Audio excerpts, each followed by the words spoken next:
আপনি আন্তর্জাতিক জরিপগুলো লক্ষ্য করবেন। আগস্টের 5 তারিখের আগে ঢাকার মানুষ তো শিক্ষিত মানুষ। আগস্টের 5 তারিখের আগ পর্যন্ত বাংলাদেশে 100 জনের মাত্র 15 জন চাইতো এদেশে কোরআন কায়েম হোক। কয়জন? মাত্র 100 জনের 15 জন। আপনি জানুয়ারি মাসের জরিপ খেয়াল করেন, ভয়েস অফ আমেরিকা এবং আমেরিকার গোয়েন্দা বিভাগের সংস্থা যতগুলো কাজ করে বিশ্বে, বিশেষ করে মাইক্রোসফট, সব খ্রিস্টানরা চালায়, ইহুদিরা চালায়। তারা 257টা দেশের রিপোর্ট দিয়েছে। বাংলাদেশ সম্পর্কেও তারা রিপোর্ট দিচ্ছে। এই দেশে আর 100 জনের 115 জন মাত্র না, এখন 100 জনের ভেতরে 58 জন মানুষ চাচ্ছে কোরআন কায়েম হোক। 4.5-5 মাসের ব্যবধানে যদি 15 থেকে 58 হয়ে যায়, আপনি আর 5 মাস যেতে দেন, আমার মন ডেকে বলছে এদেশে 100 জনের 100 জন মানুষ চাইবে এদেশে কোরআন কায়েম হোক। গত কয়েকদিন আগে আমির জামাত ডক্টর শফিকুর রহমান হাফিজাহুল্লাহ উনি গিয়েছিলেন গাইবান্ধা। ওখানে ওনার আগে একজন হিন্দু পুরোহিত ঠাকুর বক্তব্য দিয়েছে। উনি বলছে এই দেশে যদি কোরআন কায়েম হয় আমরা সবচাইতে বেশি নিরাপদে থাকবো। টের পেয়েছেন? একটা হিন্দু পুরোহিত ঠাকুর যদি কথা বলে, বাকি মানুষের অবস্থান কোন দিকে? এই জন্য উনি ইঙ্গিত দিলেও আর আপনি বুঝে ফেললেন যে না আমাকেই বলছে। আপনি এত বড় জ্যোতিষী, আমার হাতটা দেখি বলবেন তো কি হবে সামনে। সুতরাং এই জ্যোতিষীগুলো আমার মনে হয় একটু থামা দরকার, নয়তো ক্ষতি হয়ে যাবে আপনার জানেন। আমরা বলতে চাই কোরআনের কথা শোনার পরে না বুঝে যারা মন খারাপ করে, ওই জামানায় ছিল, এখনো আছে, ভবিষ্যতেও থাকবে। আমরা যেন তাদের ভেতরে পড়ে না যাই। দ্বিতীয় নম্বর, হারজনের ব্যাখ্যা পেয়েছি আমি। আবহমান কাল থেকে অনেক মানুষ এই দেশে ইবাদত মনে করে ইসলামকে অনেক কিছু, অনেক নিয়ম নীতি নিজেরা বানিয়ে ইসলাম বলে চালিয়ে দেয়, অথচ ওইটা ইসলাম না। হে নবী, আপনি যখন কোরআনের তাফসীর করবেন, তাফসীর মানে খুলে ফেলা, উন্মুক্ত করা। এই পরিবার, সমাজ এবং রাষ্ট্রে, এই পৃথিবীতে যারা আবরণ দিয়ে নিজেদেরকে ঢেকে রেখেছে, জুলুমের আবরণ, শিরিকের আবরণ, কুফরের আবরণ, সর্বোপরি বেদাতের আবরণ দিয়ে তাফসীর করলে যেহেতু আবরণ খুলে যাবে, জাতি তখন টের পাবে এটা জাতির সর্বনাশকারী। এই কারণে ওই মানুষগুলো তাফসীরে বাধা দেবে। এই জন্য এই দেশে আমরা দেখতে পেয়েছি ইসালে সাওয়াব হয়, কোনো বাধা ছিল না। ওরস শরীফ হয়, কোনো বাধা নেই। ওরস মোবারক হয়, কোনো বাধা নেই।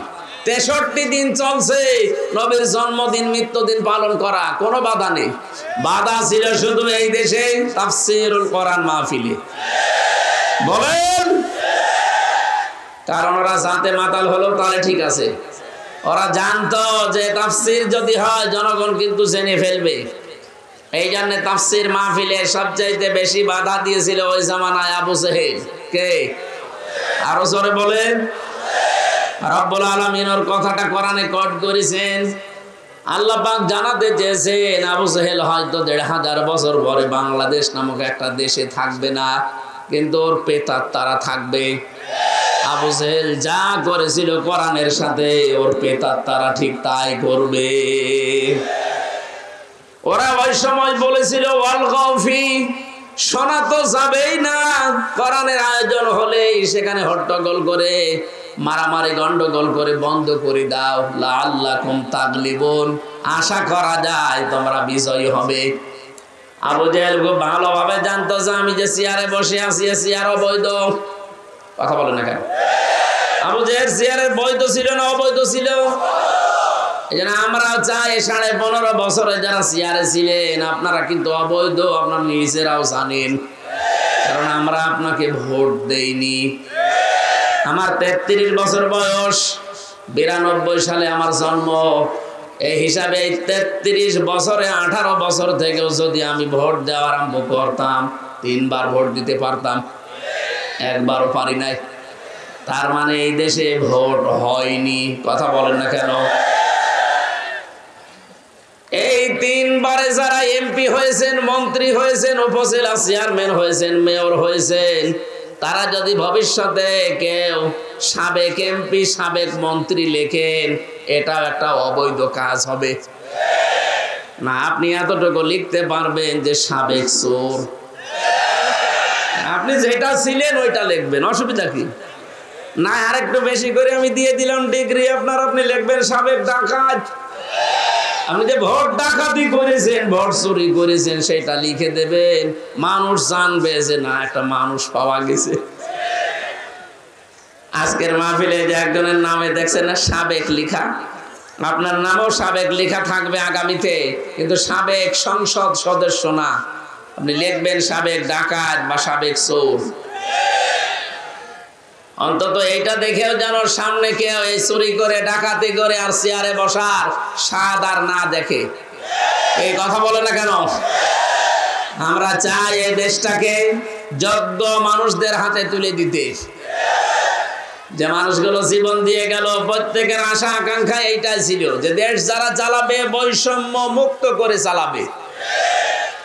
বলছিলেন না আজকের অতিথি, কত রকমের বৈষম্যের আগেও ছিল, এখনো আছে, সামনে কোনো বৈষম্য যেন না থাকে, সেই জন্য আল্লাহ কোরআন দিয়েছেন, ইন্নাল্লাহা ইয়া'মুরুকুম, অবশ্যই আমি আল্লাহ তোমাদেরকে আদেশ দিচ্ছি, আনতু আদ্দুল আমানাতি ইলা আহলিহা, তোমাদের যাবতীয় আমানত, এই যে আমানাত বহু বছর তাফসিরে মারিফুল কোরআন আল্লামা শফি রহমাতুল্লাহ আলাইহি আমানাত এ শব্দের ব্যাখ্যায় তিনি দিয়েছেন রায়, ভোট, সিদ্ধান্ত, সমর্থন।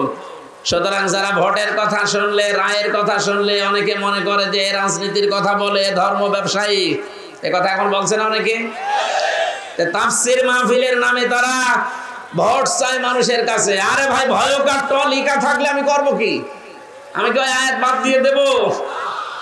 আর তাফসির মাহফিল গুলোতে আজ এই রায়ের কথা বলা হয় না, এই জন্যই আমাদের বউগুলো হয়ে গেছে রাজমিস্ত্রি, আর আমরা যোগাইনি। এই 53.5 বছর দেশটা স্বাধীন হয়েছে, যদি সত্যি আমরা কোরআন থেকে আমানত মানে ভোট, আমানত মানে রায়, আমানত মানে সিদ্ধান্ত, আমানত মানে সমর্থন, এগুলো জনগণকে বোঝাতে পারতাম, সবাই যদি এক বাক্যে এটা মেনে নিতে পারতাম, 53 বছর আগে কোরআনে কারীম আদালতে পৌঁছিয়ে যেত। এই জন্য আয়াতের পরের শব্দ ইদা হাকামতুম বাইনান নাস আন তাহকুমু বিল আদলি, যখন মানুষের মাঝে বিচার করবেন আপনি ন্যায় বিচার করবেন। ন্যায় বিচার করা যায় কোথায় গেলে আল্লাহ সেই ইঙ্গিতটা আয়াতে দিয়েছেন। এই জন্য আমরা এই আয়াতটা সামনে বাস্তবে দেখতে চাই। আপনারা রাজি আছেন না ইনশাআল্লাহ? এদেশে 300 জন এমপি হবে সামনে, অন্তত আমরা চাই 151 জন যেন কোরআন বুকে নিয়ে সংসদে যেতে পারে। এটা যদি আপনার কাছে রাজনীতি মনে হয়, হ্যাঁ এটাই আমার রাজনীতি। এটা যদি ধর্ম ব্যবসা মনে হয়, হ্যাঁ এটাই আমার ধর্ম ব্যবসা। কথা বলেন না কেন?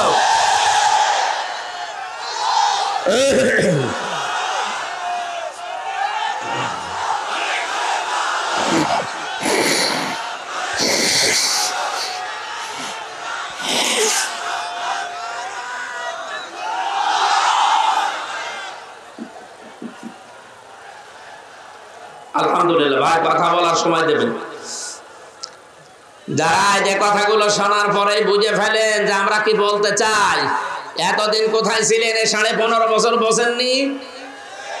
সুতরাং আমরা যা বলতে চাই যদি কোরআন হাদিসের বাইরে যাই, তাহলে আপনি আমাকে বাধা দিতে পারেন মুসলিম হিসাবে, যে না এটা কোরআন হাদিসের বাইরে।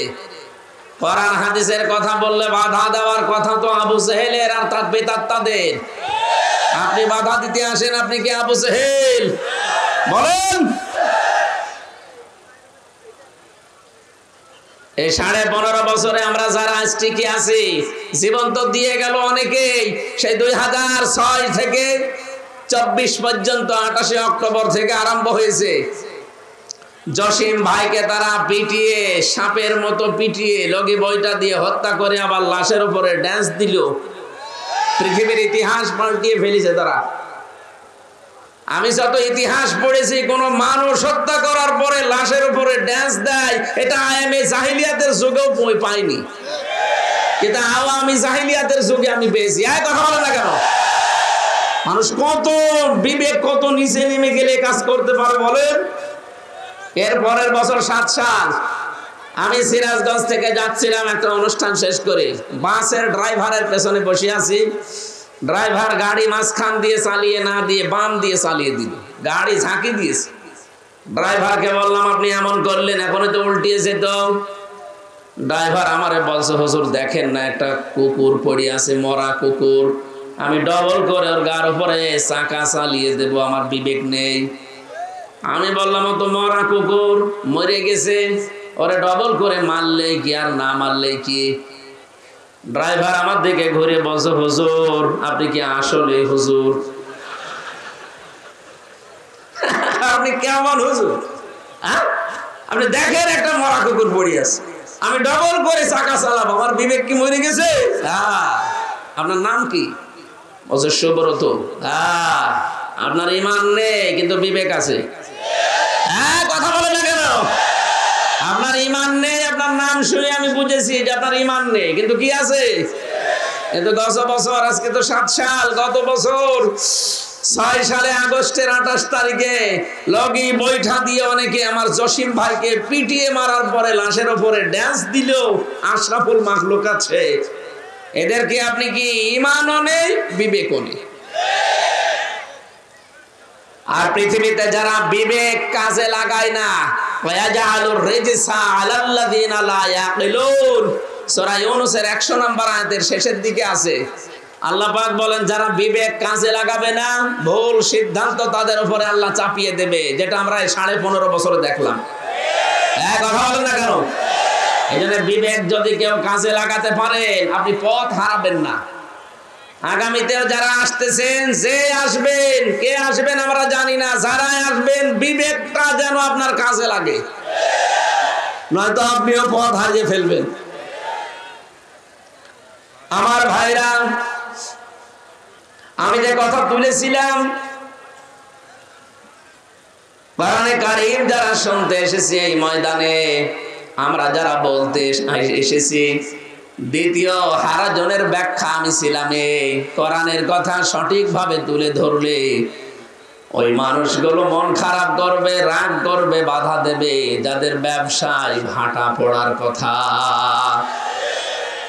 কারণ কোরআন নাজিল হওয়ার পর থেকে, এদিকে তাকান, এটা নাজিল হওয়ার পর থেকে আজকের এই দিন পর্যন্ত, এখান থেকে কিয়ামত পর্যন্ত এর শ্রোতা যারা, একে শোনে যারা, শ্রবণ করে যারা, 3 প্রকার শ্রোতার নাম আমরা কোরআনে পেয়েছি।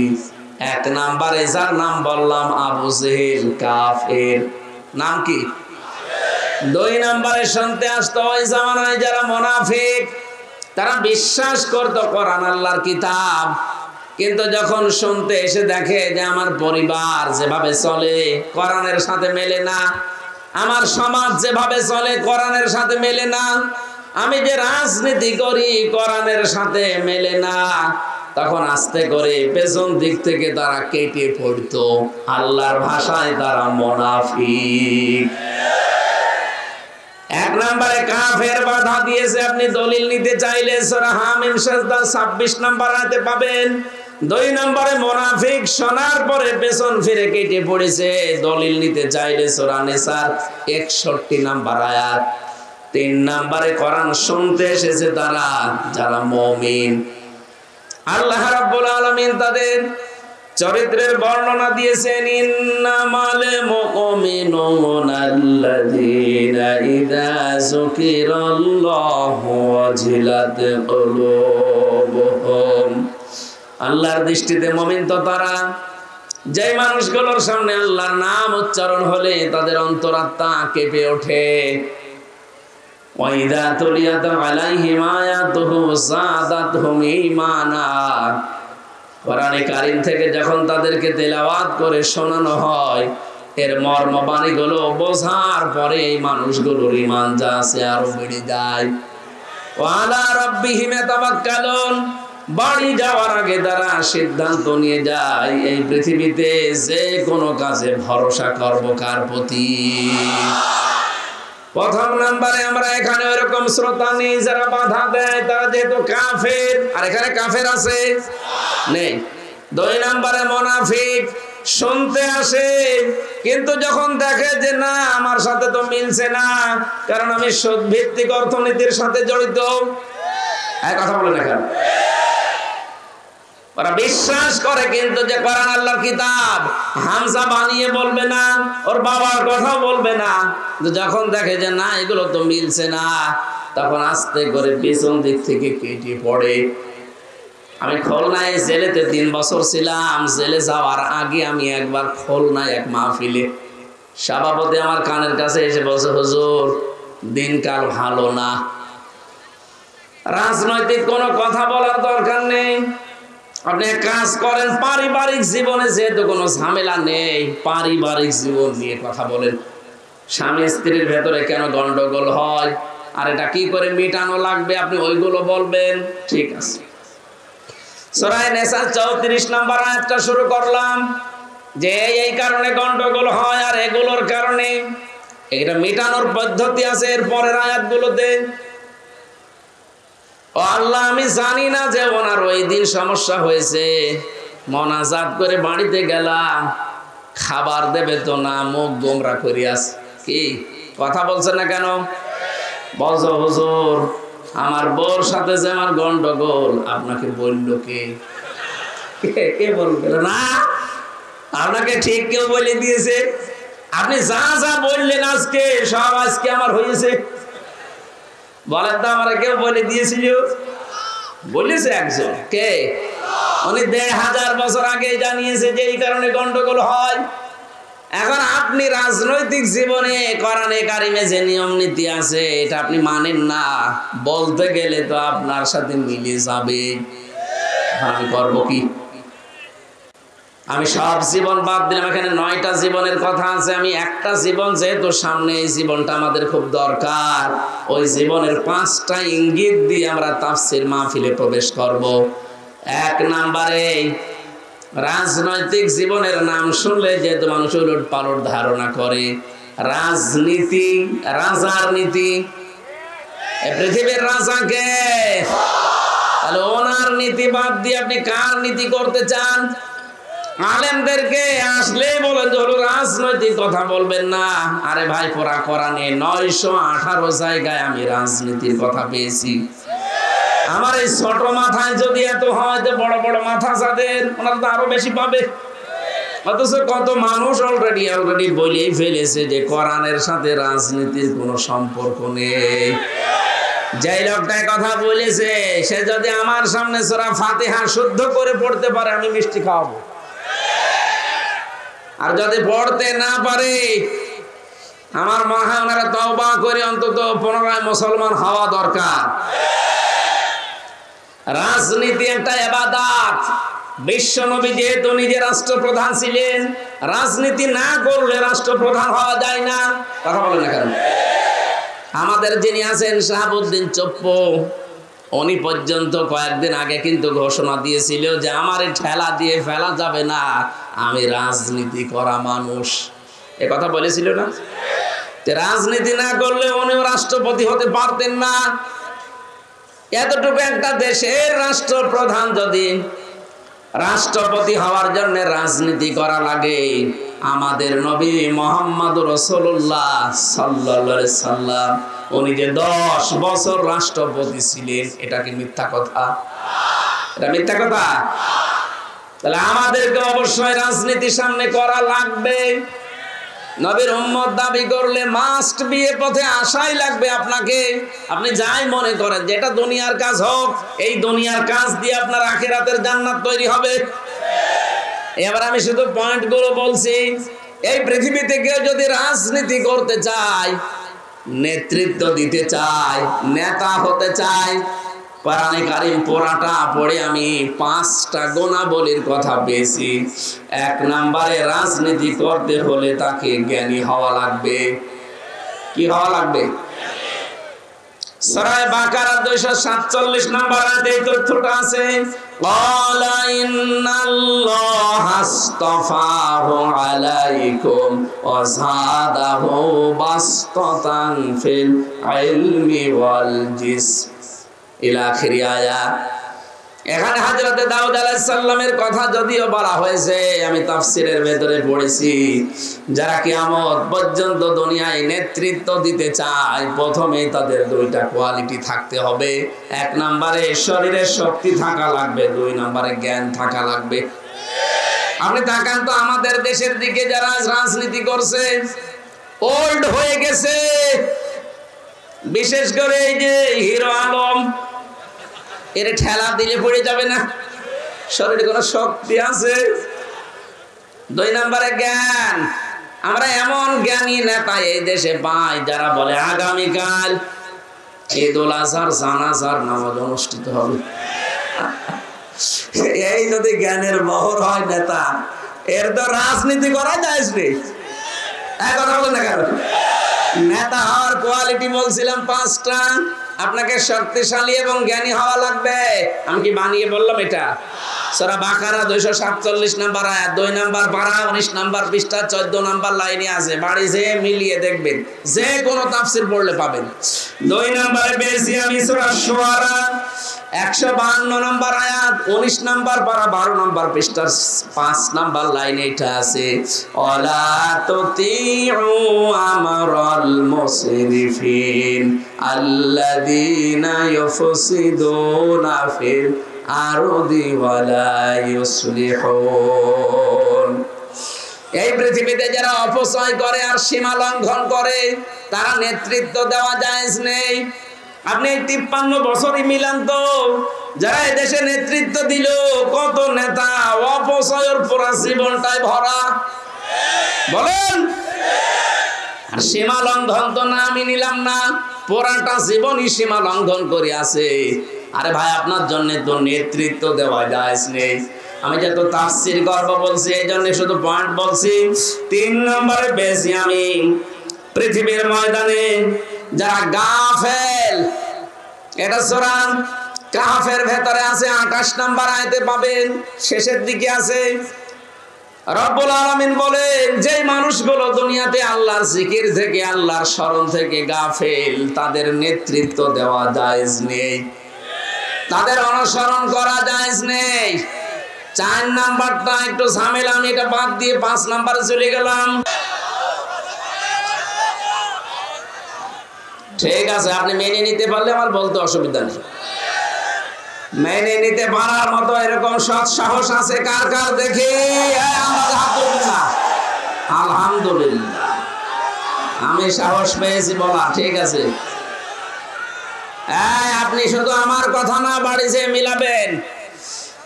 সূরা নিসা 5 নাম্বার পারার 2 নাম্বার পৃষ্ঠার 10 নাম্বার লাইনের 34 নাম্বার আয়াতের প্রথম অংশে পাবেন, আর রিজালু কাওয়ামুনা আলান নিসা। নেতা হবে পুরুষ, মহিলা হবে তার আজ্ঞাবহ। সুতরাং আগামীতে 96% মুসলমানের দেশে যারা নেতৃত্ব দেবে, তারা পুরুষ হওয়া লাগবে। এ পর্যন্ত থাক। যারা হাত তুলেছেন, যদি এর বড় পুরুষ নেতা বাদ দিয়ে অন্য কোন জায়গায় ছোটেন, বিশেষ করে রওশনের সাদের দিকে, আমি আর বাকিটা বলতে পারবো না। সুতরাং আপনি সাবধান। 5 নাম্বারটা যেহেতু বলি নাই, বলে ফেলি। এটা সূরা বাকারায় আছে, প্রথম নাম্বার পারা 18 নাম্বার পৃষ্ঠার 6 নাম্বার লাইনের 124 নাম্বার আয়াতের প্রথম অংশে আছে। রব্বুল আলামিন বলেন, ওয়াইযিবতালা ইব্রাহিমা রাব্বুহু বিকালিমাতিন ফাতাম্মাহুন্না ক্বালা ইন্নী জাইলুকা লিন্নাসি ইমামা। আল্লাহ পাক বলেন, স্মরণ করো ওই সময়ের কথা যখন তোমাদের জাতির পিতা হযরত ইব্রাহিম আলাইহিস সালাম, যার নাম, তাকে আমি আল্লাহ পদে পদে পরীক্ষা করেছিলাম বিভিন্ন বাক্যের দ্বারা। তাফসিরে ফি জিলালিল কোরআন সাইয়্যিদ কুতুব লিখেছেন, হযরত ইব্রাহিমকে আমার আল্লাহ জীবনে 50টা পরীক্ষা করেছিলেন। কত? 50টা পরীক্ষায় তিনি পাশ করেছেন। সর্বশেষ আগুনের যে পরীক্ষাটা, এটা গুরুত্বপূর্ণ। হযরত ইব্রাহিম আগুনের পরীক্ষায় যখন উত্তীর্ণ হয়ে গেলেন, রব্বুল আলামিন বলেন, আমি তোমাকে একেবারে খালি হাতে ফেরত দেব না। ক্বালা ইন্নী জাইলুকা লিন্নাসি ইমামা। শুধু মুসলমানদের জন্য না, লিন্নাস, মানব জাতির জন্য তোমাকে আমি নেতা বানিয়ে দিলাম। এখানে যেহেতু আলেম আছে, লাম শব্দটা আরবি গ্রামার অনুযায়ী 19টা অর্থে ব্যবহার হয়। লাম বালাগাত মান থেকে 13টা অর্থে ব্যবহার হয়। এর 9 নাম্বার অর্থে আপনি পাবেন লাম ব্যবহার করা হয় জীবিত মানুষদের জন্য। আমাদের জাতির পিতা হযরত ইব্রাহিম কিন্তু জীবিত মানুষদের নেতা ছিলেন। এই নেতা বানিয়েছে কে? আরো জোরে।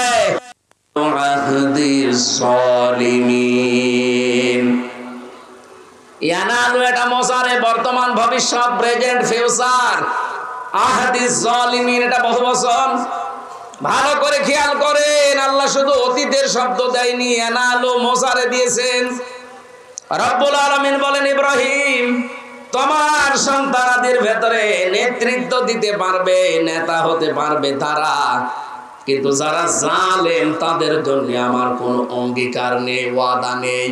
আয়াতের তাফসিরে মুফাসসির লিখেছেন, বিশেষ করে 20 শতাব্দীর একজন অন্যতম মুজাদ্দিদ মাওলানা সাজ্জেদ আবুল আলা মাউদুদি রহমাতুল্লাহ আলাইহি, তার কিতাব পড়তে গিয়ে আমি আয়াতের তাফসিরে পেয়েছি, তিনি দিয়েছেন কিয়ামত পর্যন্ত জালেমদের নেতা হওয়া, নেতৃত্ব দেওয়া হারাম। অথচ আজটা পুরো বাংলাদেশের বিপরীত। যারা বড় বড় নেতা দেখবেন, বড় বড় জালেম তারা। যে যত বড় নেতা ছিল এই দেশে, সে তত বড় জালেম ছিল। সর্বোচ্চ যেটা এই দেশে পালিয়েছে, এটা সবচাইতে বড় জালেম ছিল। তার প্রমাণ আমি নিজে, আমি ভিকটিম। 3টা বছর আমাকে ফাঁসির কন্ডেম সেলের ভেতরে তালাবদ্ধ করে রেখেছিল, কোনো কারণ নেই, বিনা কারণে। কয়েকদিন আগে আমার মামলা খারিজ হয়ে গেছে সব। আগস্টের 5 তারিখের পরে আমি মামলা তুলেছিলাম। জজ সাহেব এটা দেখে বলছে যে এর ভেতরে তো কোনো মাল মশলা নেই, আমি রায় দেব কি দিয়ে, খারিজ করে দিলাম। বলতে গেলাম যে মাননীয় আদালত, 3 বছর তো আপনার কাছে ছিল মামলাটা, তখন তো রায় দেননি। তখন বলেছেন যে মামলা জামিন হয়, আগেই ফেলে দিতেন ফাইল। আর আজকে বলছেন কোনো মাল ম্যাটারেস নেই, এ মামলা খারিজ করে দিলাম। উনি এইটাই বলতো, হুজুর আমার হাত বাঁধা ছিল। এখন বলছে না কেন? এখন আমার হাত খোলা আছে, আমি এখন ন্যায় বিচার করতে পারছি।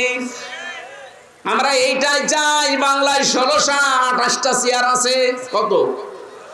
1628টা চেয়ার আছে এই দেশে। এই চেয়ার না, মেন চেয়ার। শুধু একটা চেয়ারে হাত খোলা ছিল, বাকি 1615টা চেয়ার সব হাত বাঁধা ছিল। আপনি যে চেয়ারের নামই বলেন, সব চেয়ারেরই হাত বাঁধা, শুধু এক চেয়ারের হাত খোলা ছিল। আপনি মনে করছেন যে কাওয়া কাকুর মনে হয় হাত খোলা ছিল, না, ও কাওয়া কাকুরও হাত বাঁধা। একটা চেয়ারের শুধু হাত খোলা ছিল। আমরা চাই এদেশে যেমন এখন সব হাত খুলে গেছে, কিয়ামত পর্যন্ত এই দেশে যত চেয়ারে মানুষ বলবে সবার হাত আবু সাইদের মতো খোলা থাকবে। এটা চান না আপনারা? কারো হাত যেন আর বাঁধা না থাকে, আর হাত খোলা থাকবে তখন আমার হাকামা বিহি আদালা, যখন এইটার বিচার শুরু হবে। এইটার বিচার ব্যবস্থা তৈরি করার জন্য যদি কেউ দল করে, রাজনীতি করে, আর আপনি সেইটাকে ধর্ম নিয়ে ব্যবসা করায় এই তকমা দিতে চান, সবচাইতে বড় ধর্ম ব্যবসায়ী তারা যারা সিজনাল নামাজি, সিজনাল টুপি মাথায় দেয়, সারা বছর খবর পাওয়া যায় না। শুধু যখন রায়ের সময় আসে, ভোটের সময় আসে, টুপি মাথায় দিয়ে খালি ঘন ঘন সালাম দেয়। কথা বলে না কেন? না, ধর্ম ব্যবসায়ী তো আসলে তারা। আমরা ধর্ম নিয়ে ব্যবসা করে খাই না, আমরা সারা জীবনই এই পোশাকে আছি। শুধু ভোটের সময় আসলে টুপি মাথায় দেই, তুমি এখন আমাদের মাথায় নেই, ভোটের সময় এইটাই থাকবে। এক কথা বলেন না কেন? সুতরাং আয়াত দ্বারা যেহেতু প্রমাণ হয়েছে যে কোন জালেম রাজনীতি করতে পারবে না, আগামীতে যারা জালেম হবে তারা যেন চেয়ারে বসতে না পারে, এ বিষয়ে সজাগ থাকা লাগবে না? জালেম শব্দটা শুনতে ছোট মনে হচ্ছে, কিন্তু ব্যাপক অর্থবোধক একটা শব্দ, আর এমন ভারী শব্দ এটা। ইন্নামাস সাবিলু আলাল্লাযিনা ইয়াজলিমুনা নাস, সূরা শূরা 25 নম্বর পারা 6 নম্বর পৃষ্ঠা 13 নম্বর লাইনের 42 নম্বর আয়াতে আছে প্রথম অংশে। আল্লাহ বলেন আমি নিজে জালেমদের বিরুদ্ধে মামলা দেব। সুতরাং 15.5 বছরে যারা দেশ চালিয়েছে প্রত্যেকেই জালেম আর জালেমের দোষক। কথা বলেন না কেন? সংস্কার যখন আরম্ভ হয়েছে আমরা চাই এই 15.5 বছরে যারা দায়িত্বে ছিল এই জালেমাকে টিকিয়ে রাখার জন্য একটাকেও যেন চেয়ারে রাখা না হয়, সবগুলো বিদায় করে দেন। এক কথা বলেন না কেন? যারা দায়িত্বে আছেন আমরা চাই শহীদের রক্তের দাম দিতে। 2732 জন মানুষ মারা গেছে, 2780 জন এখনো হাসপাতালের বেডে, এখনো কাতরায়। তাদের আর্তনাদ গুলো শুনতে হলেও অন্তত দাম দিতে হলেও যারা এই বৈষম্য তৈরি করেছিল তাদেরকে চেয়ার থেকে নামানো এখন সময়ের দাবি। এটা কোন রাজনীতি না, এটা আমাদের জাতীয় দাবি। এক কথা বলেন না কেন?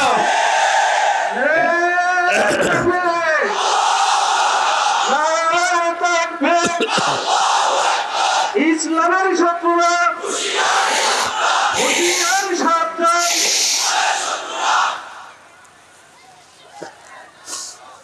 আলহামদুলিল্লাহ ভাই, জালেম যারা রাজনীতি করতে না পারে, নেতা হতে না পারে, কয়টা কোয়ালিটি পেলাম নেতা হওয়ার? আরো জোরে। 1 নম্বরে জ্ঞানবান হওয়া লাগবে, শক্তিশালী হওয়া লাগবে। 2 নম্বরে ফ্যাসাদ সৃষ্টিকারী, যারা সীমা লঙ্ঘনকারী, এরা নেতা হতে পারবে না। 3 নম্বরে এই পৃথিবীতে যে মানুষগুলো গাফেল আল্লাহ সম্পর্কে, আখিরাত সম্পর্কে, তারা নেতা হতে পারবে না মুসলমানের। 4 নম্বরে কোন মহিলা নেতৃত্ব দিতে পারবে না, তার মানে দায়িত্বে থাকতে পারবে না। 5 নম্বরে কোন জালেমের জন্য রাজনীতি করা জায়েজ নেই। রাজনীতি যদি না করে নেতা হতে পারবে? সুতরাং এই 5টা গুণ যাদের ভেতরে পাবেন তাদের থেকে দূরে থাকবেন। এর বাইরে যাদের পাবেন নাক কান বন্ধ করে আপনি পেছনে থাকবেন, আপনার আখিরাত তৈরি হবে ইনশাআল্লাহ। আমরা তেলাওয়াত করেছিলাম কোরআনের 1 খণ্ড একটা আয়াত, 4 ভাগের 1 ভাগ পড়েছি আমি। সূরা তাওবার 111 নম্বর আয়াতে খুব গুরুত্বপূর্ণ কিছু তথ্য আছে এর ভেতরে। জন্মের পর থেকে আমরা কোরআনের আয়াত শুনেছি, কিন্তু নতুন কিছু এখান থেকে বের করব ইনশাআল্লাহ।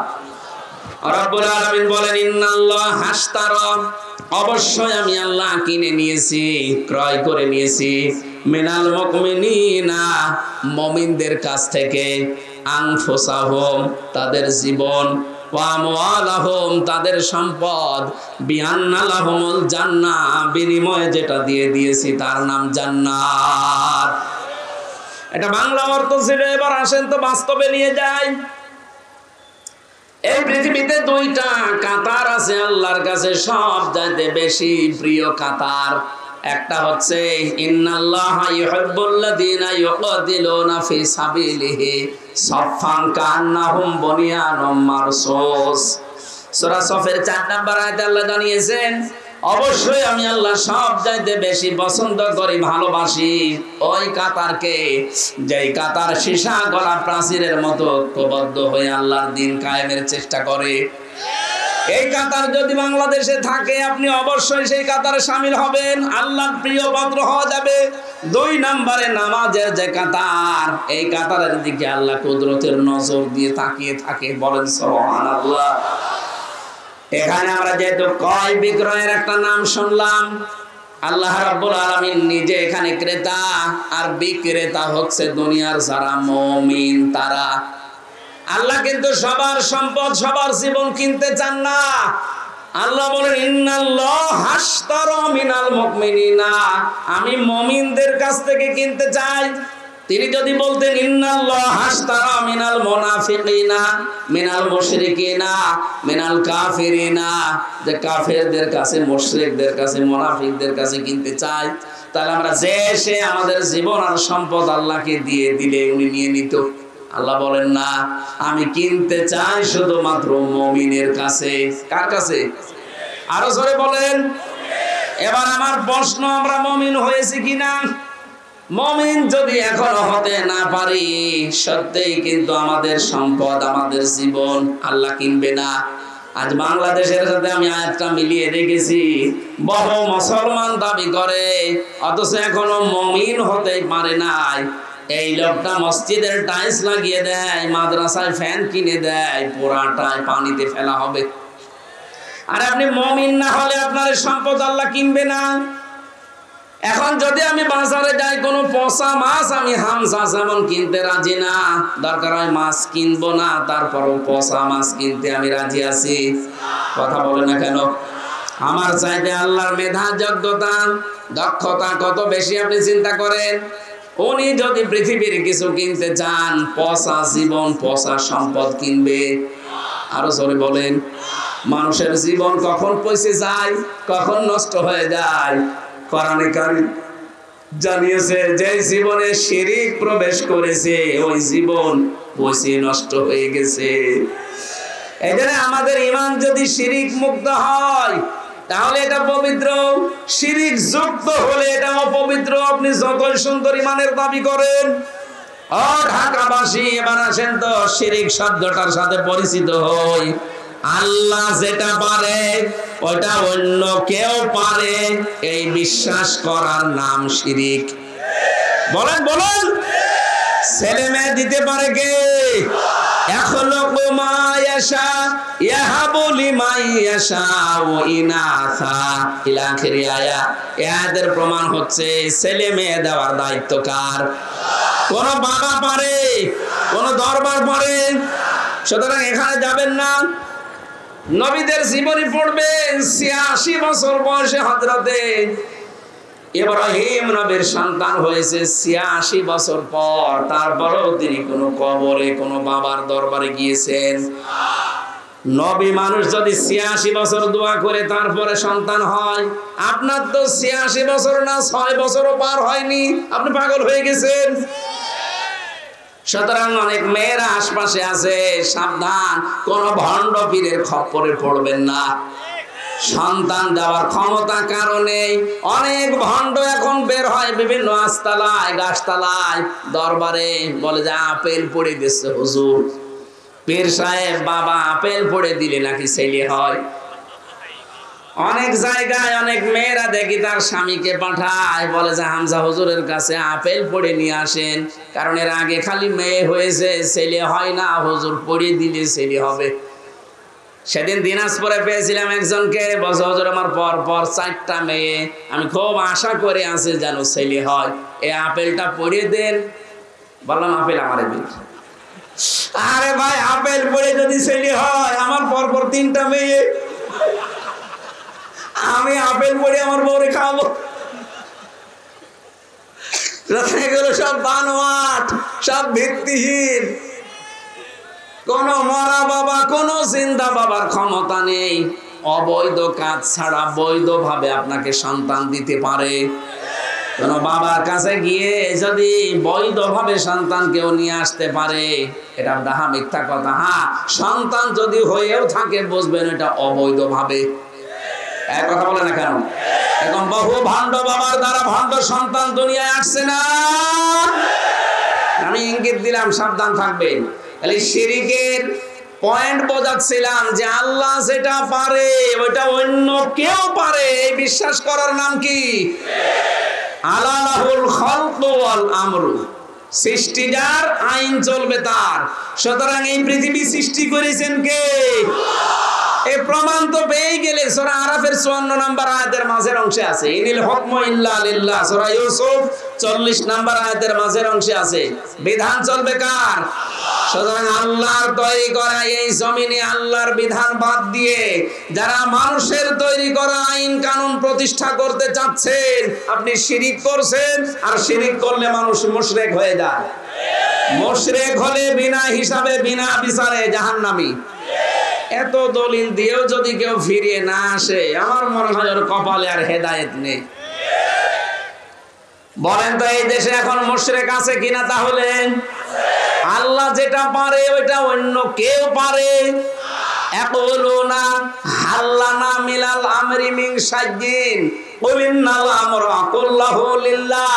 সূরা আলে ইমরান 154 নম্বর আয়াতের মাঝের অংশে আছে 4 নাম্বার পারা 9 নাম্বার পৃষ্ঠা 3 নাম্বার লাইনে আছে। আল্লাহ বলেন কাফেররা জিজ্ঞাসা করতো, হে মুহাম্মদ সাল্লাল্লাহু আলাইহি সাল্লাম, আইন তৈরি করতে আমরা কি পারি? আল্লাহ বলেন নবী আপনি বলেন না, এটা তৈরি করার একচ্ছত্র মালিকানা কার? সুতরাং আল্লাহ বাদে আইন তৈরি করা যেহেতু জায়েজই নেই।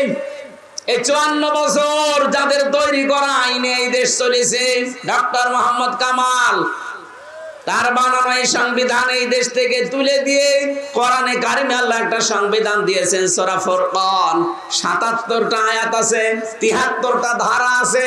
শুধু এই 73টা ধারা বাংলার সংবিধানে আপনি সংস্কার করে দেন, আল্লাহর কসম এই দেশ থেকে যত অন্যায় দেখছেন সব বন্ধ হয়ে যাবে।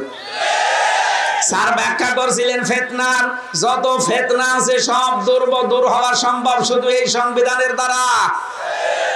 কিসের চাঁদাবাজি করবেন আপনি? এমনি দূর হয়ে যাবে যদি এই 73টা ধারা বাংলার সংবিধানে সংশোধন হয়। যেহেতু সংস্কার চলছে আর 53 বছর আমরা দেখলাম যে কিছুই হয় না, এই হাজার হাজার ধারা দিয়ে আমরা আহ্বান জানাচ্ছি 96% মুসলমানের এই দেশে এই 73টা ধারা সংবিধানে সংযোজন করা হোক। এর পক্ষে আপনারা নেই? হয়তো এই হাত আমাদের মুখের কথা ওনাদের পর্যন্ত যাবে কি যাবে না জানি না, কিন্তু আরো সে চলে গেছে। ইব্রাহিম নবীকে আগুনে দিয়েছিল, ব্যাঙ শুধু প্রসাব করেছিল, জানতো যে আমার প্রসাবে কিছু হবে না, কিন্তু পক্ষে ছিল। আমরা এই সংবিধানের পক্ষে আছি না? হাত যাদের আছে তুলে ধরেন, ক্যামেরায় ভিডিও হোক ফেরেশতাদের। লিল্লাহি তাকবীর।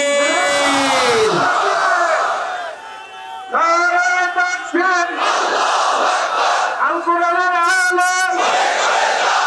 আল হাদিসের আলম, সংসদের আলম, আল হাদিসের আলম। আলহামদুলিল্লাহ। আন আবি হুরায়রা রাদিয়াল্লাহু তাআলা আনহু قال قال النبي صلى الله عليه وسلم من مات ولم يغزو ولم يحدث به نفسه مات على شعبة من النفاق। বিশ্ব নবীর সাহাবী হযরত আবু হুরায়রা বলেন, যে ব্যক্তি মরে গেল এমন অবস্থায় যে তার মনের ভেতরে আকাঙ্ক্ষা ছিল না যে আমি জিহাদ করব, দ্বীন কায়েম করব, এই সিদ্ধান্ত এই আকাঙ্ক্ষা যদি কারো মনের ভেতরে না থাকে যে কোরআন বাংলাদেশের সংবিধান হোক, ও যদি মরে যায় ও মুনাফিক হয়ে মরে যাবে। সুতরাং আমরা মুনাফিকি থেকে বাঁচতে চাই না। আরো জোরে বলেন। তাহলে আমার পয়েন্টে এসেছে, আল্লাহ পাক ছাড়া আইন যেহেতু কেউ বানাতে পারে না, সুতরাং আল্লাহর আইন বাদ দিয়ে মানুষের তৈরি করা আইন এই দেশে আমরা কায়েম হতে দেব? বলেন দেব? চেষ্টা করে যাব আমরা মরণ পর্যন্ত। কায়েম হলে কোরআনের আয়াত ভালো, না হলে আমাদের কোনো লস নেই। আমাদের জীবনের শেষ দিন বেতন আছে জান্নাত। কথা বলেন না কেন? সুতরাং জীবনের শেষ দিন পর্যন্ত একটা কাজ করে যাওয়া লাগবে। 500 ফরজ আছে কোরআনের ভেতরে, এটা 1 নাম্বার ফরজ। আনাকিমুদ্দিন ওয়ালা তাতাফাররাকু ফি, দিন কায়েম করো, এ বিষয়ে কোনো ফতোয়াবাজি করবা না, কোনো মতপার্থক্য এখানে চলবে না। সুতরাং যে যাইলে কাজ করছেন, তাবলীগ করেন, পীরগিরি করেন, জিহাদ করেন, যাই করেন, দায়িত্বে আপনার জীবনে এইটা নেওয়া লাগবে যে আমি এই দেশে আল্লাহর কোরআনের রাজ কায়েম দেখতে চাই। এখানে কোনো ফতোয়াবাজি চলবে না ইনশাআল্লাহ।